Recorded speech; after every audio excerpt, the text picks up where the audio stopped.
You're listening to School Leadership Reimagined, episode number 40.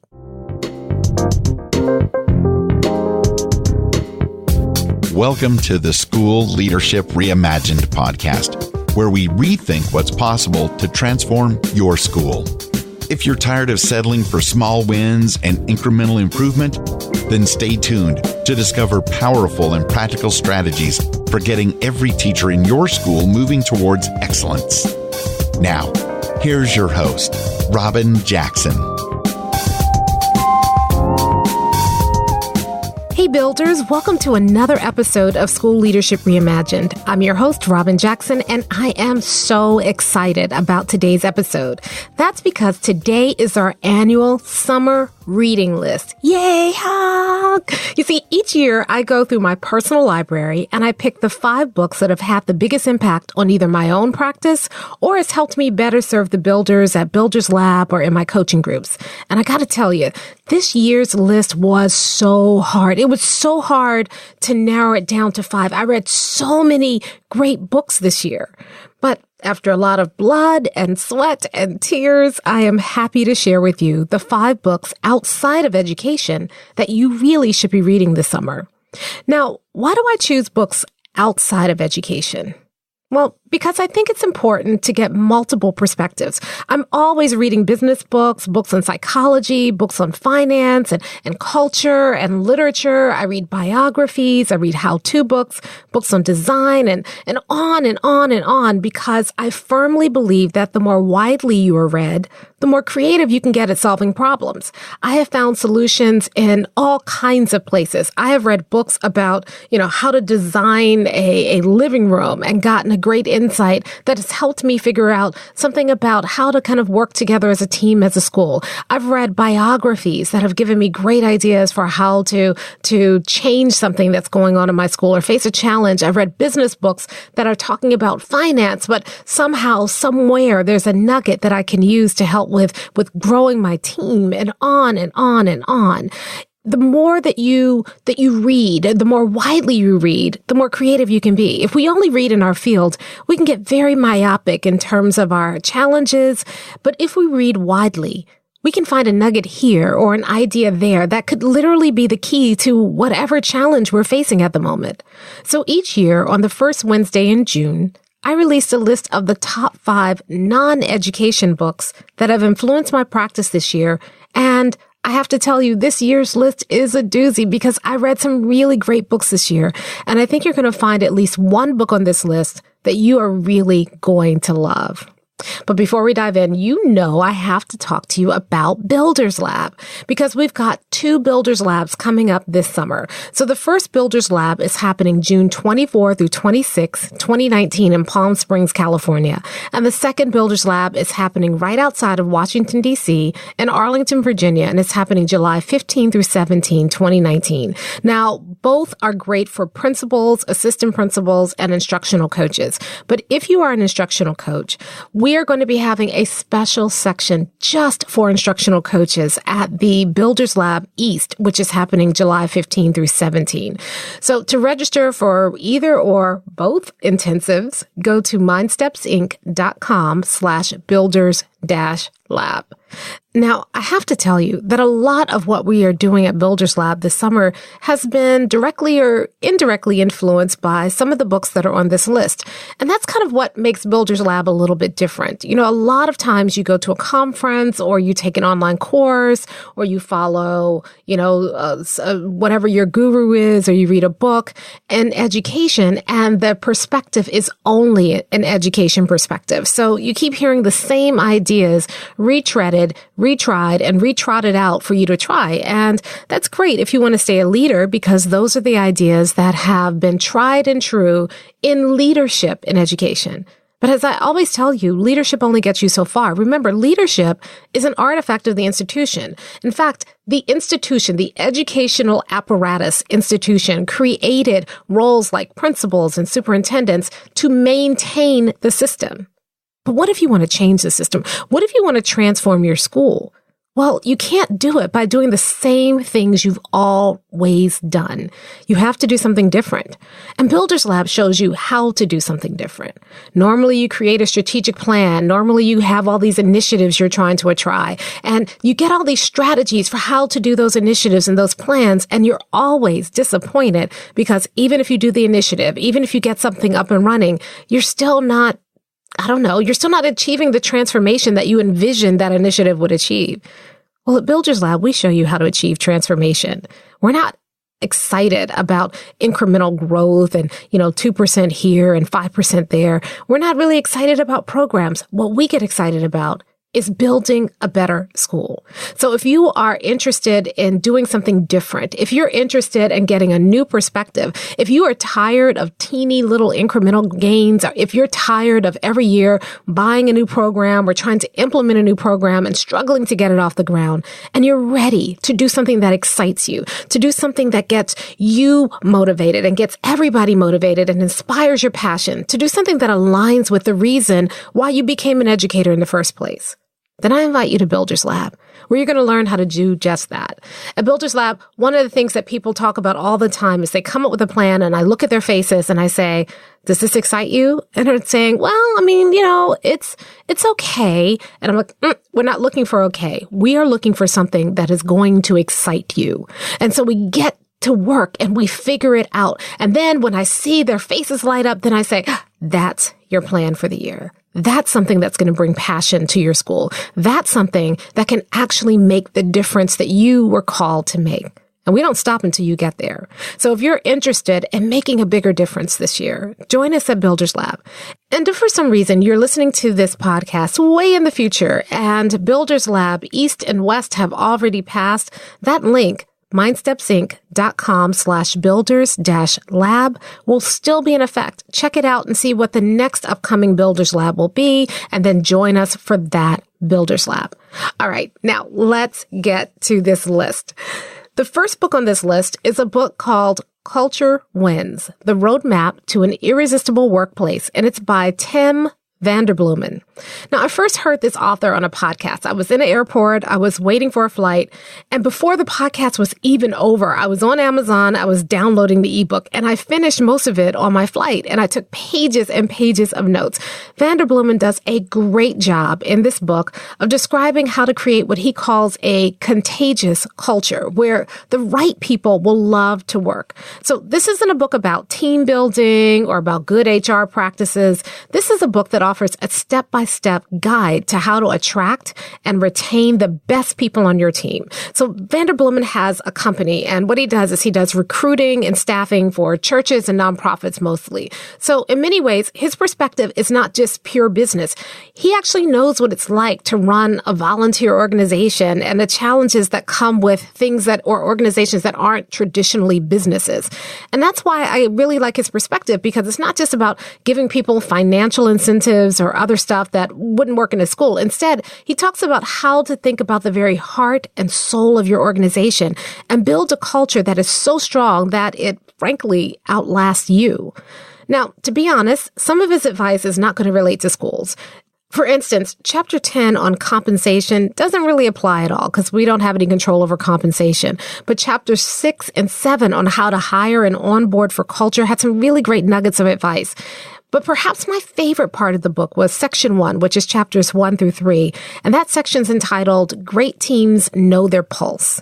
In fact, I used this section earlier this month when I was working with the superintendent and his cabinet to help them define their district's essential core values.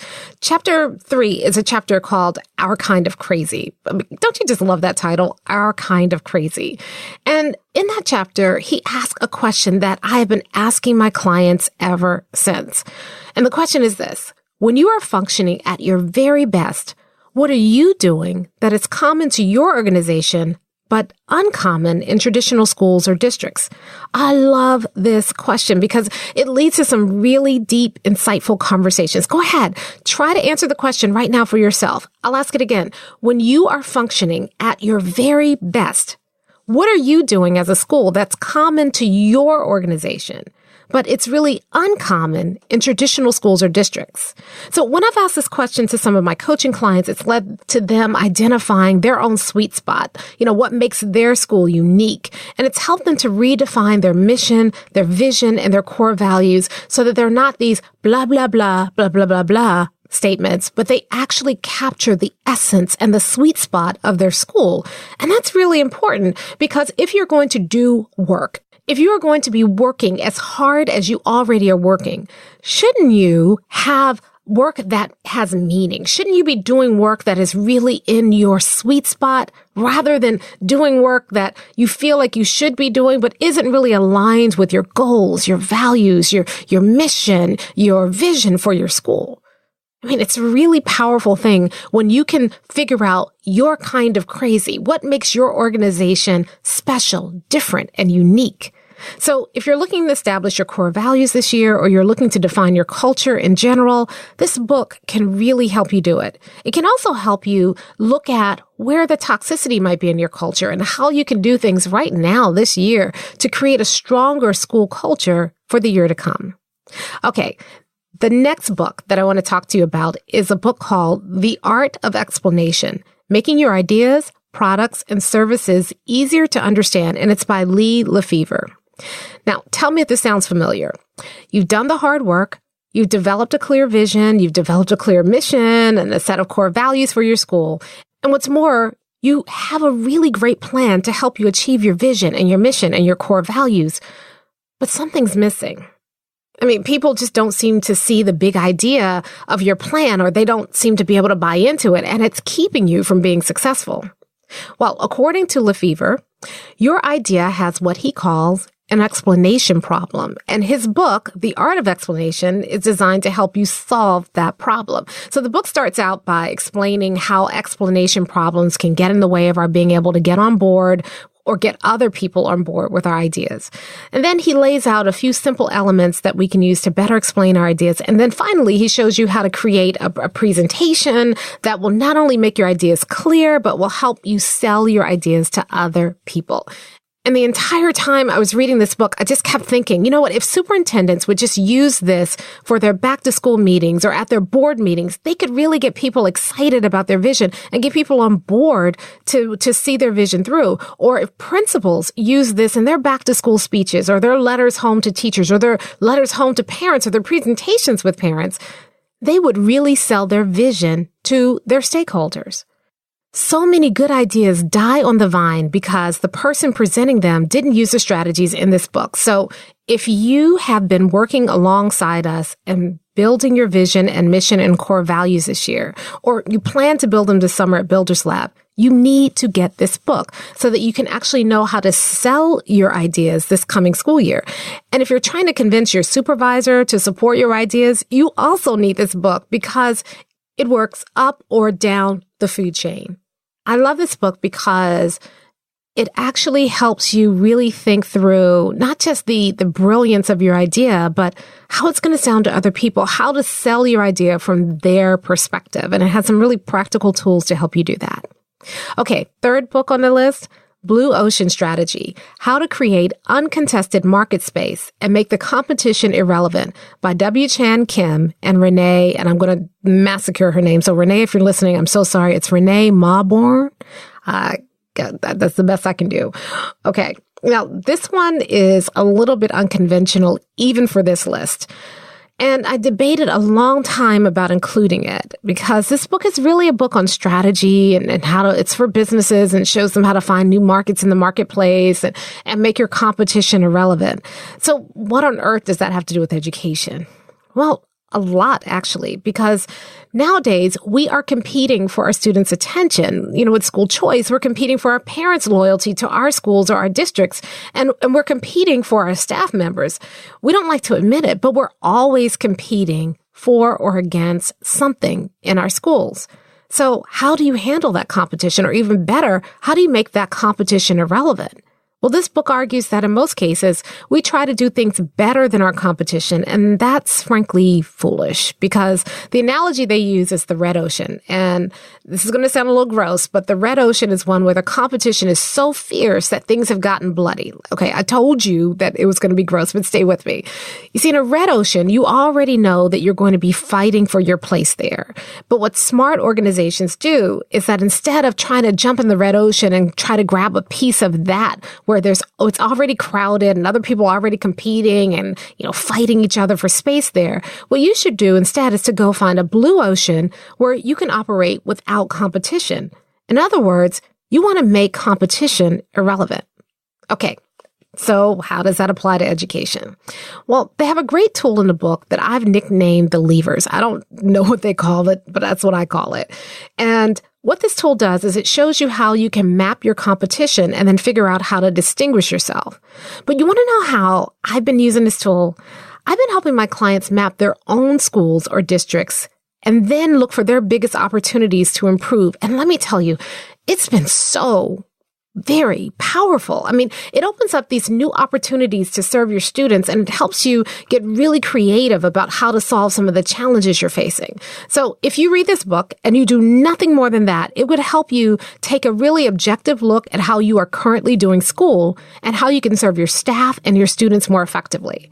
And if you're interested in having me come out and help you do an analysis like this for your school, just give us a call at 1-888-565-8881 and ask to speak to John. John will talk you through the whole process and he'll take really great care of you.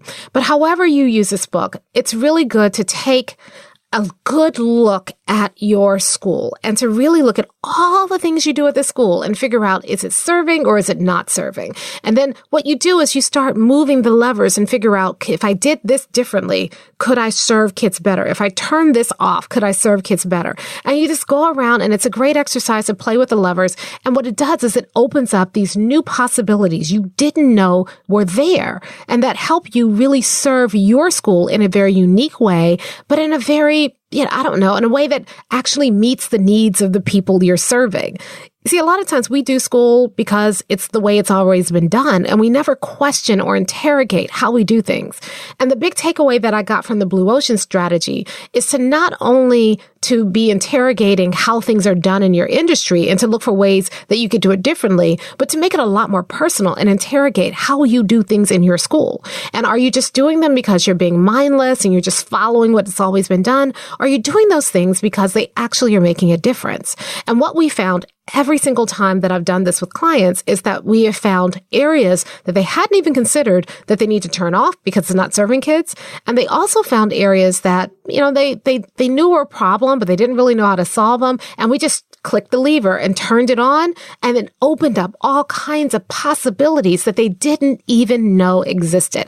And it's helped people come up with really creative solutions to challenges that they had been facing for a long time and actually thought were unsolvable. And that's the thing I love about Blue Ocean strategy. It's giving you another way of looking at your challenges and figuring out how to take something that feels insurmountable and unsolvable and finding a very simple, seemingly obvious but hidden way to solve that challenge, something you never even considered before. So you can tell I kind of love this book. Again, if you read it, let me know what you think. I have found it to be tremendously useful when I'm working with my consulting and coaching clients.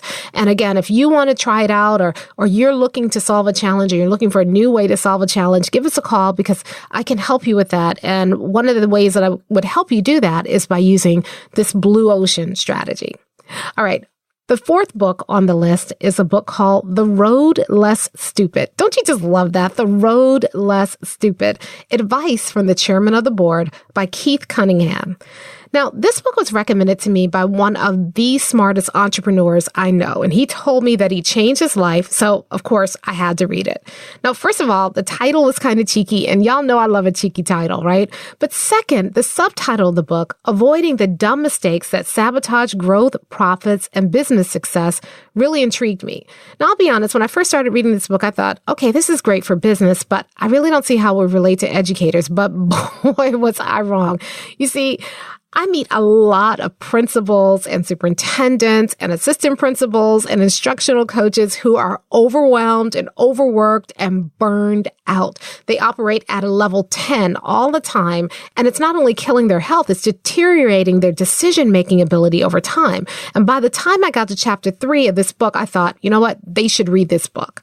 And the reason is because Cunningham insists on something called thinking time every single day. So thinking time is 30 to 45 minutes where you have uninterrupted time and you spend that time thinking every single day. And I know that seems like a luxury, but he makes the case that it's not a luxury, it's a necessity. And I'll tell you a story. So I remember when I was about 19, I worked one summer at a small business. And every day, the owner, who was a multi-millionaire, would come into the company. He would go to his office. He'd put his feet up on the windowsill and stare out the window for at least an hour. And I thought, wow, that's what it must feel like to be rich. All you have to do every day is go to work and stare out the window. And I remember telling my father, I don't know why Bill is so rich. All he does every day is go out and stare out the window. And my father corrected me. He said, no, he's not just staring out the window. He's thinking. And every time he sits there and thinks, he figures out a way to make more money. That's why he's rich. Well, I never forgot that lesson. And the problem is that most of us in education, we don't spend enough time thinking. We consider that a luxury rather than seeing that as a necessity. And so what Cunningham does is he doesn't just tell you to go somewhere and think. He actually lays out why and how you do that. In fact, he has 5 questions that he uses to help you guide your thinking time. And I won't go into detail about the 5 questions right now. You really need to get the book. But basically, the 5 questions take you through a process that forces you to first find the unasked question. I love that one because a lot of times we assume things when we're trying to figure out a problem. And what he challenges you to do is spend some of your thinking time saying, okay, what question haven't I asked? And then he suggests that you spend some of your thinking time separating the problem from the symptom. And I have to tell you, when I am working with my coaching clients or when I'm taking people through a process in Builder's Lab, this is the one that I probably spend the most of my time doing. People come with symptoms, and just because it's a symptom doesn't mean that it's the real problem. And a lot of times people will launch initiatives or they will try to, buy a program to solve a problem that they haven't really thought through. And what they end up doing is they address the symptoms, but they never fix the real problem. I see this all the time. I see coaches and programs that are designed, they just assume you know what the problem is and they're designed to help you fix a problem when in reality, a lot of people, most people in fact, come to the situation. They really don't know what the root cause is. And you all know I spend a lot of time teaching about the root cause. When you understand the root cause, the solution becomes obvious. But a lot of times we buy and spend a lot of money buying programs and spend a lot of time and energy creating initiatives that are really designed to address the symptom and not the problem. So he suggests you spend time really separating those two. The third thing he says is that you have to spend some time checking your assumptions. And this one is so necessary in education because we just assume that things are right because, we said it or, somebody famous said it. Even if I say it, you should check the assumptions that I'm making that are behind what I'm saying. And you should check them for yourself so that you know what to believe and what not to believe. And you also can interrogate your own belief system to make sure that it's based on reality and not based on some erroneous assumptions. The fourth thing he does is he says, consider the second order consequence. When I read this, I wanted to shout hallelujah because a lot of times people, they jump from problem to solution. They grab a solution and they never consider the other consequences that come with a solution. Let me give you an example. Suppose you decide we're going to get a new program because we are having an issue with discipline. And so we're going to use restorative justice practices to really improve discipline. And it seems like a slam dunk. You have a problem. Kids are being, kind of marginalized or through their discipline actions. And so we're going to use restorative justice to solve that problem. And then people are done. Problem solved. What they never consider are the secondhand consequences of even a good program. It's going to require some things from people. It's going to require some changes in your schedule and the way people are doing things. And what we never do is we never plan for those secondary consequences. One of the things that I've been teaching at Builders Lab lately that I really love is we've been teaching the transformation cycle. And the transformation cycle is not just, like buy a new program and implement it. The transformation cycle talks about how you really lead change in an organization, how you lead real, true transformation. And one of the things that we have people sit down and think about are what are the secondary consequences to this? Yes, this sounds like a good idea, but where are people going to push back? What are people going to have to give up? What are they going to have to start doing? And how is that going to change things in our school? So before you go in front of people and say, here's the change we want to do, I found the answer, you actually have to think through all of the consequences so that when you are moving the change forward, you can anticipate where people are going to struggle, where people are going to push back. And the transformation process is designed to handle that. One of my mentors used to say to me all the time, new level, new devil. And I love that. In fact, I'm going to do an episode on that next season because this idea that every time when, change process is just not flat. Every time you make a new change in an organization, new level, new devil. And so the transformation process that we teach you at Builders Lab is really to help you think about how are you going to move to the next level and what is the new devil that you're going to face there? So when I read this, I was like, hallelujah, this is exactly what I'm talking about. You've got to consider the second order consequences. Once you get your school to a new level, what is the new devil? The fifth thing he tells you that you need to be doing is that you need to be thinking about how do I create an executable plan and identify resources. And again, we do that at Builders Lab with the Builders Blueprint, but you don't do that one time. Your Builders Blueprint changes and morphs throughout the year. And you have to spend time thinking about, okay, here's where we've come. What does this new level look like? And does this plan still work? Or do we need to adjust the plan? And how do we need to execute the plan? And what are the resources we need? And so I just loved these 5 ways of thinking. And I feel like if we all spent more time thinking through these things and spending time just kind of dedicated, no interruptions, nothing else in the agenda, I'm just going to sit down by myself and think about these things. I think that we would be a lot better off. So it's a sequence that I return to time and time again when I'm facing a challenge that seems insurmountable. And every single time it helps me kind of figure out my way around that challenge. So I highly recommend this book. Now, the last book on my list is a book called Never Split the Difference, Negotiating as if Your Life Depended on It by Chris Voss. So Voss is a former FBI hostage negotiator, and this book was a really fun read because he starts each chapter with a gripping story from the field, and then he shows you how to use the lessons that he learned in your own negotiations. So y'all, this is the book that I wish that I had when I was still a school-based administrator and dealing with angry parents and hostile teachers. And not all teachers were hostile, but there were a couple that were really hostile. Or when I was investigating disciplinary issues with students and I was trying to get to the bottom of who said what to whom and how. And, these tips in the book are golden, and I really wish I'd had them. He has chapters on how to spot liars, which would be great when trying to get the truth out of students for a disciplinary issue. He has a chapter on how to create trust and empathy, which is great for dealing with parents. And then he has a chapter on how to calibrate questions to transform conflict into collaboration. And I thought that would be so good when you are working through teacher union issues. People always talk to me about, the union. And I'm like, yeah, just because the union is doing what it's supposed to be doing. It's protecting teachers. But that doesn't mean that you can't collaborate, and doesn't mean that you have to have a hostile relationship with them. Well, this chapter shows you exactly how to do that. So I love this book. In fact, I love it so much that I listened to it when I was on a trip recently, and before the book was even over, I immediately ordered the hard copy because I felt like this needs to sit on my desk. I need to be able to refer to this over and over and over again. And I've already used it so much, especially, in the work that I do with mindsets, but also in helping my clients. My coaching clients are coming to me and they're saying, what do I do about this? Or what do I say to this person? Or how do I handle this situation?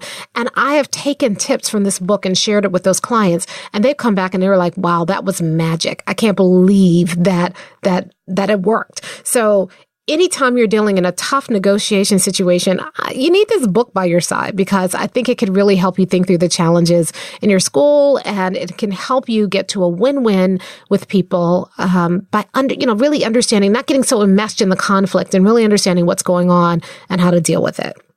All right, so those are my 5 books, and I really hope that you find at least one book on this list that intrigues you, and I hope you go and read it over the summer and use it to make the work you do more successful this coming school year. And I would love to hear what you're reading as well. So I have a post about this podcast on LinkedIn, and I'd love for you to find that post on LinkedIn, and in the comments, share some of your favorite non-education books. So I don't want to hear about books in education. I mean, and there's nothing against books in education. I write books in education. So I believe that they're really a good resource. I just believe you kind of have those and have exposure to those already. And what I want to challenge you to do is I want to challenge you to kind of read more widely, because I think that there's some great books out there that could really help inform the work that you do and help you be a better builder. Now, as you know, this is the final episode for Season 3 of School Leadership Reimagined. So we'll be back with Season 4 in the early fall. In the meantime, make sure that you check out past episodes of this podcast, or so that you can catch the ones that you may have missed, or you can revisit some of your favorite episodes, because I think that if you listen to it once, it's great. Those ideas are great, but then you listen to it over and over and over again, it really starts to become a part of you. Plus, over the summer, I'm going to be sneaking you a few bonus episodes where I'm going to be sharing examples of builders who are putting what they've learned on this podcast into action. And I'm even going to sneak you, or I'm going to try, I don't know if it'll work, but I'm going to try to sneak you at least one session from Builders Lab. So if for some reason you can't make it to Builders Lab, or you're curious about what goes on in Builders Lab, I'm going to try to see if I can record one session and then put it out on the podcast. But whatever you do, make sure that you take some time to recharge over the summer. Even if it's just an afternoon on the patio in the sun, reading one of these fabulous books, you need to take some time to think, to reflect, and to plan for the upcoming year. You know, builders never work 24/7. In fact, the whole point of being a builder is to stop wasting time doing work that doesn't matter, so that you can free yourself up to do work that really, truly does matter. So as you plan for next year, I want to challenge you to take a good, hard look at the work you did this year. And I want you to ask yourself this question: did I make a difference? And if the answer is no, or if you're not sure, and even if the answer is, I hope so, that's not enough. You worked really hard this year. You deserve to make a difference. Your kids deserve to have a difference made in their lives. So if you are tired of working hard and not seeing huge gains, I'm talking about big gains, not little teeny ones, big gains every single year. If you are tired of being tired and giving all that you've got and people not appreciating it or recognizing it, or if you're frustrated because you started the year with all these amazing plans and now at the end of the year, you look back and you realize you didn't accomplish nearly enough. If you're feeling like you're losing your passion and that a lot of what you put into your strategic plan last year is just there because you felt like you had to put it there and not because it was really something that excited you, then I want to invite you to Builders Lab. You see, at Builders Lab, I'm not going to waste your time showing you how to make these little tiny improvements to your school year. Those are cute. But if you're really after more transformation, little tiny improvements aren't going to get you there. Instead, when you come to Builders Lab, you are going to create a plan for the year that you can get excited about. In fact, I won't let you stop until I see your face light up with a plan that works for you. And here's the thing. I'm not just going to send you home with a plan. Oh no, we are going to have an entire implementation lab that lasts a day, so you can actually start putting your plan into action before you leave. I mean, imagine coming home from Builders Lab with something already accomplished. So before we go for the summer, I want to invite you to join me at Builders Lab. It's not too late to register. You still have time. Simply go to mindstepsync.com/builders-lab, pick the date and the location that works best for you, and then come join me this summer where you can discover how to take on next year like a builder. I want to thank you for being with me this season. It's been a lot of fun. I'm really excited about next season. We're going to do a little different take on some of the ideas and concepts that we've had. And I cannot wait to share it with you. We'll preview, as we get closer to the fall. Don't forget, I'll be doing some sneak peeks during the summer, some bonus episodes during the summer, just so we can stay in touch. But you know this, we can always stay in touch via LinkedIn. Go ahead and find me at Robyn Jackson on LinkedIn, or you can find me on Twitter, Robyn_MindSteps. I look forward to meeting many of you at Builders Lab this summer and staying in touch with many others via LinkedIn and Twitter. Guys, have a great, relaxing, restorative, rejuvenating summer, and I'll talk to you again in the fall. Thank you for listening to the School Leadership Reimagined podcast. For show notes and free downloads, visit schoolleadershipreimagined.com. School Leadership Reimagined is brought to you by MindSteps, Inc., where we build master teachers.